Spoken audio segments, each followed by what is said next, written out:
Okay, so for this video lecture, I will be talking about our poultry housing and equipment. So again, it is only an introduction, so we will not go into um, a detailed discussion naman sa mga poultry housing and equipment, but I want to introduce lang kung ano nga ba yung typical na parang setup when it comes to poultry housing as well as yung equipment na ginagamit. Mga distinct equipment na ginagamit per mga fields natin or per industry natin, yung broiler, yung layer, at saka breeder farm. Okay? So, yan. So, when it comes to poultry housing and equipment, I guess may pagkakaparehas naman sila. Um, if you refer, yung reference ko kasi is sa PAES or yung Philippine Agricultural Engineering Standard. So, sila yung parang nag-set ng mga value. Like for example, ano yung taas ng building, ano dapat yung width ng door, mga ganun. Sila yung nag-set. So, yun yung susundin ko or yun yung reference ko sa housing. At saka yung mga equipment naman, nilagay ko yung mga equipment na kumbaga common sa isang poultry farm. Pero i-emphasize ko yung mga parang distinct na feature, distinct naman na mga equipment per poultry farm or per industry. Okay, so yeah. Typically, for the classification of poultry house, according to PAES, according to type of floor, you have you or floor roof pala yan, sorry. According to the type of roof, you have lean-to roof at saka span ridge roof. So, paano nga ba yung lean-to roof? Ito yung lean-to roof na tinatawag. So, yan. You have your main wall. You also have what we call as parang veranda wall. Parang support beam, kumbaga, para nandito, ito yung roof covering. So, parang paganon yung lean to roof. Okay? Pag sinabi namang span ridge, parang ganito. Parang ganito. Kung ano yung typical na drawing ninyo noong mga elementary high school or even ngayong college na parang roof ng isang bahay, that's basically span or ridge roof. Okay? So, yan. Pero again, I think I've discussed yung type ng mga span ridge roof. Kumbaga, you have your you have your monitor, you have your semi-monitor type, mga ganun. Okay? So, na-discuss ko na rin naman. So, I will not go into deep, we will not discuss that anymore. Pero yan, according to PAES, you have your lean-to roof na type of housing and you have your span or ridge roof natin. Okay? Then, according to type of floor naman, you have slatted. Meron typically mga references ini-spell na A, slatted. Ano ba yung slatted floor? Ano ba yung solid floor? Basically, when it comes to slatted floor, ganito. Nasa picture sa baba, you have holes, individual holes dyan. So, typically yan yung ginagamit sa mga poultry farms natin is of manure removal kasi bababa yung diretsyo na bababa yung waste ng natin ng mga chickens natin. So hindi na siya magi-stay doon sa flooring. So it can prevent diseases can keep the basically can keep the animal clean kasi nga hindi siya wala siyang contact doon sa manure niya. Okay? So that's slatted flooring. Pag sinabing solid flooring, solid lang, walang holes, walang gaps, walang pupuntahan yung waste. Kumbaga nandun lang yung waste. So bakit ba meron pa ring solid flooring? Usually, typically, pine-pair up kasi yung solid flooring with that of liter. Merong liter material doon sa solid flooring. Kasi pag slatted yung flooring, tapos nilagyan mo ng flooring, mahuhulog lang yung mga, like for example, rice hull na nilagay mo. So, typically, um, yan, solid flooring yung pine-pair sa mga merong liter material. Okay, so yan. Then, according to type of enclosure, you have your open-sided housing and closed housing. So, hindi ko nilagay yung picture dyan, pero when it comes to open-sided housing, typically yung side ng housing open. merong window kumbaga na ino-open mo. So that's basically open-sided housing. Ano 'yan? Ang kinetic advantage or yung niyo-utilize is yung natural ventilation na tinatawag. Wherein yung air naturally will come into the poultry house and then will come out without any intervention, without any mechanical na mga ginagawa. Basta in and out yung air. Natural yung movement. Kaya nga kailangan na open yung side ng mga housing natin para doon papasok, doon lalabas yung air for ventilation, for air movement. Okay? So, ano yan? Cheap, kumbaga. Cheaper compared dito sa enclosed housing. Pag sinabing enclosed, kabaliktaran lang ng open-sided housing. Eh, um, walang opening, walang window, kumbaga. So, paano ngayon papasok yung air? Kasi nga, sinabi ko sa open-sided housing, dapat meron kang open na space or open na wall para doon papasok yung air and doon lalabas yung air. Sa enclosed housing, wala yun. So, paano papasok? Diyan niyo-utilize what we call as mechanical ventilation. So, meron niyang sa enclosed, ano kasi, enclosed, anong tawag nito? Enclosed na housing from point to point. So, ang hirap kasing kasi di ko sure kung bakit naging heart shape yung ano ko, yung yung camera ko. Pero ganyan. Meron typically ito yung end ng isang poultry house, ito yung another end of the poultry house. Dito sa end na ito, meron kang malaking fan or fans, and then dito sa end na to, meron ka ding malaking fans. Okay? Basically, yung itong end na to, hihigop yan ng hangin sa labas papunta sa loob. And then yung fan na nandito, higupin naman niya yung mga hangin na nandoon sa yung air na nandoon sa loob papunta sa ilalabas niya papunta sa labas. So, makikita na merong airflow na. In, papunta sa loob, then out, papunta sa labas. In, out, in, out. Ganon yung ventilation, mechanical ventilation. You need fans for that.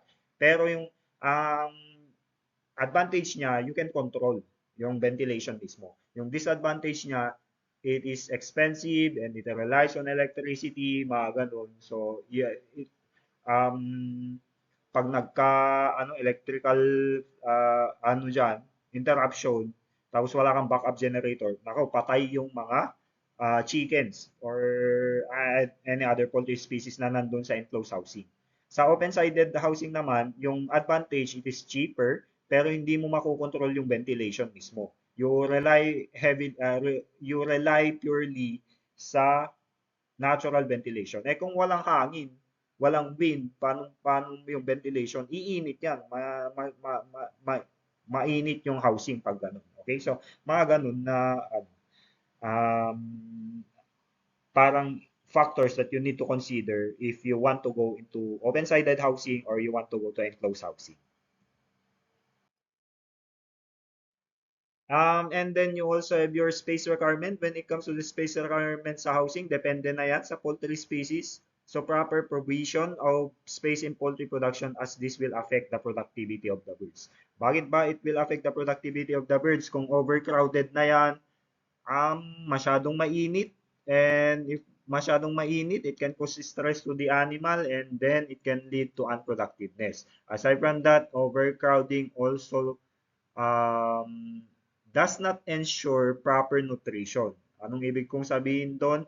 Pag masyadong marami yung mga nandun sa isang housing, baka less chance na for the other birds to actually eat and consume yung proper na amount na kailangan nila. And typically, nakikita ito sa mga overcrowded. Meron talaga yung masyadong malalaki, meron din yung masyadong maliliit. So, hindi na uniform yung growth nila. Aside from that, ventilation temperatures are compromised when it comes to overcrowding. And yun nga, nai-stress yung animal and it can lead to what we call as cannibalism. Improper na nga yung nutrition, hindi pa maganda yung environment, mai-stress yung animal, uh, tuktukon na, DJ likod deta, DJ vent area deta kaabay na nga chicken.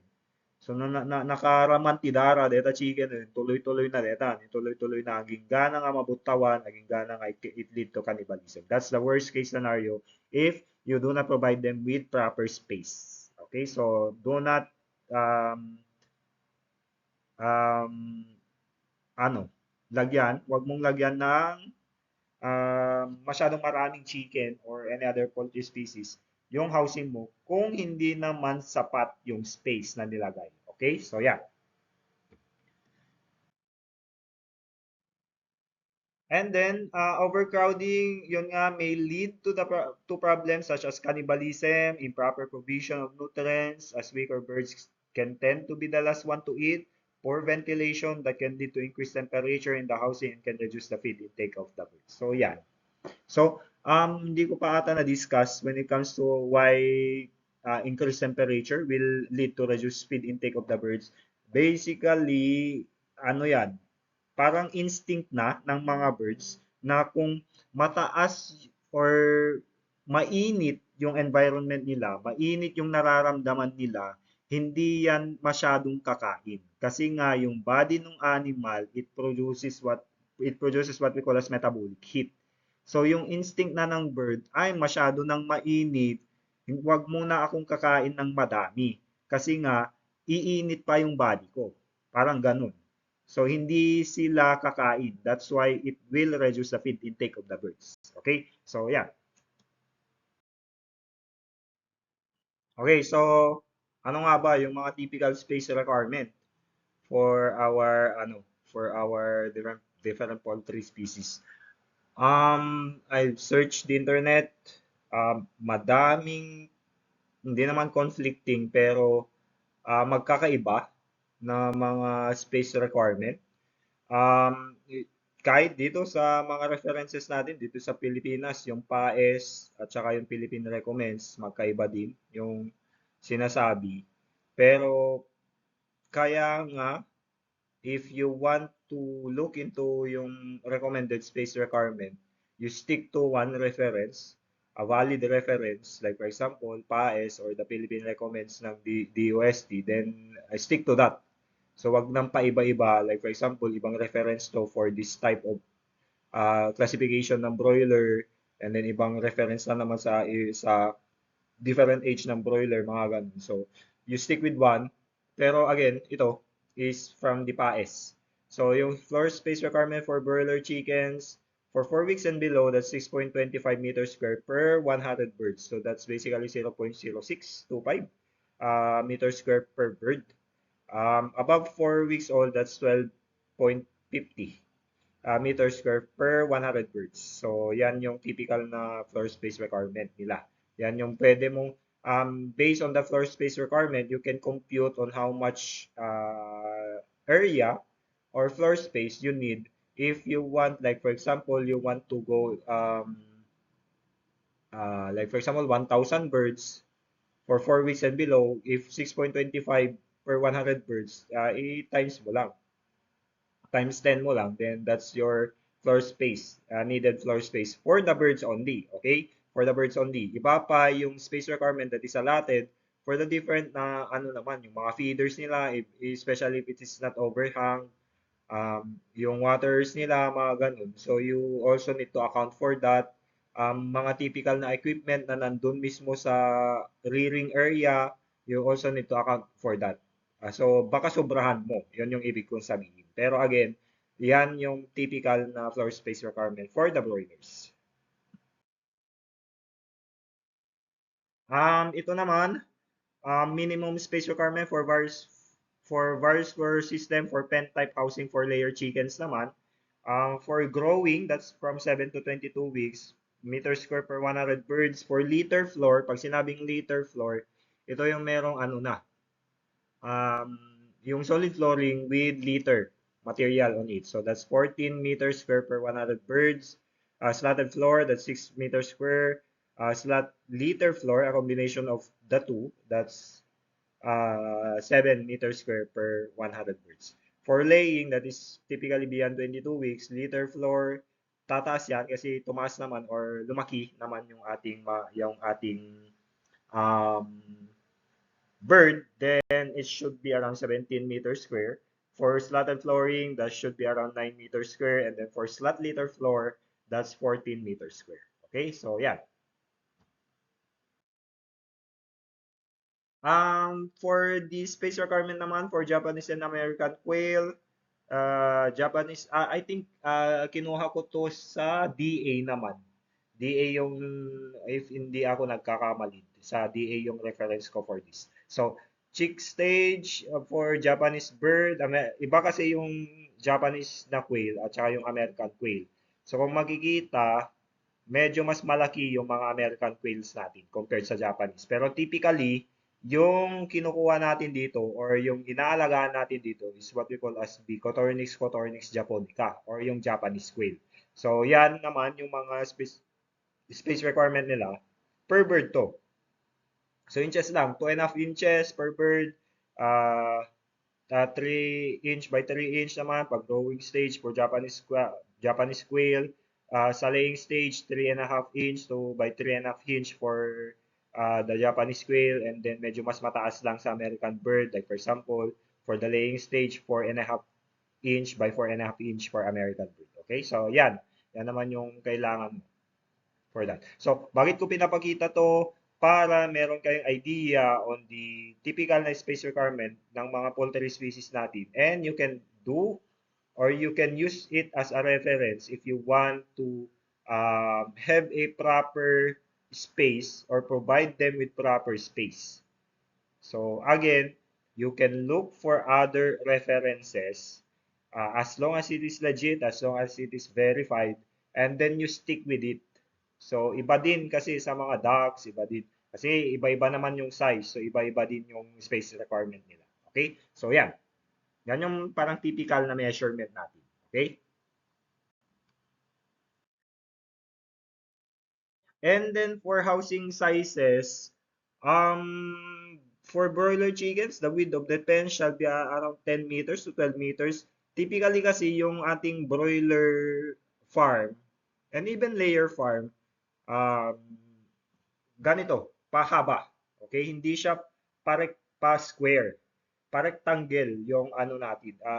There's a science behind it kasi mas maganda daw yung ventilation, yung airflow if it is longer compared doon sa pi-square na mas madaming space na dapat pag-fluan ng air. Parang ganun yung explanation. Kaya nga, typically, pag magvi-visit kayo ng mga layer farm, broiler farm, lahat yan pahaba. Pahaba yung kanilang orientation or yung housing nila.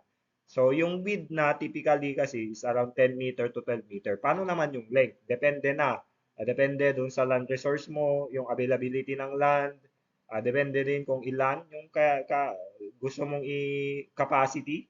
Gusto mong capacity per housing, mga ganun. Pero typically, nakaset to standard na 10 meter to 12 meter yung width, yung lawak, hindi yung haba ng housing. Okay?